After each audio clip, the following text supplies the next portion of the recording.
Bonjour à tous, aujourd'hui j'avais envie de vous partager une vidéo parce qu'en ce moment on sent qu'il y a beaucoup de manifestations qui se font chez chaque personne.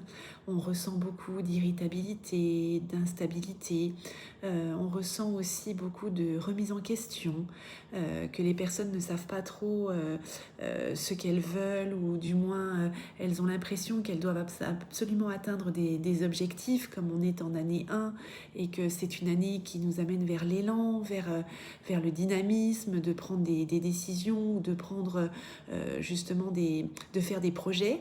Et pour autant, ce n'est pas toujours facile d'arriver à trouver exactement ce que l'on souhaite faire, ce que l'on souhaite mettre en place, comment le mettre en place. Alors aujourd'hui, je vous propose un petit peu d'aborder un thème qui peut être tout simplement intéressant pour vous tous. C'est comme je l'ai appelé la transformation de la chenille en papillon. Voilà, on a parfois l'impression qu'on passe des étapes dans notre vie et ce n'est pas qu'une impression, mais surtout cette impression peut se ressentir par rapport au fait que ces étapes peuvent être plus ou moins difficiles, plus ou moins douloureuses.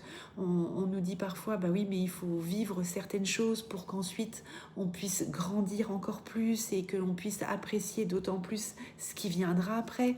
Ce qui est facile à dire quand on a déjà vécu cela, mais quand on est en plein dedans, on est plus perdu qu'autre chose et c'est toujours des moments difficiles, des moments où il faut arriver à accepter la situation, à la digérer, à faire une sorte de travail de deuil. Et je vous propose aujourd'hui de voir exactement comment se passe justement votre transformation et de mieux l'aborder, de mieux ainsi comprendre exactement dans quelle étape vous vous trouvez par rapport à cette transformation. Voilà. Alors, la première étape qui me paraît être la, la plus importante, c'est la prise de conscience, c'est-à-dire pourquoi un nouvel échec, une désillusion, une séparation va nous amener à évoluer au niveau de notre mental, de notre façon de voir les choses. Au départ, il faut déjà l'accepter.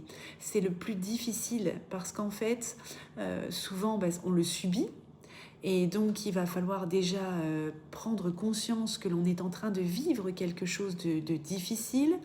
Ensuite, il y a la phase donc, de tristesse, bien sûr, la phase de déconstruction,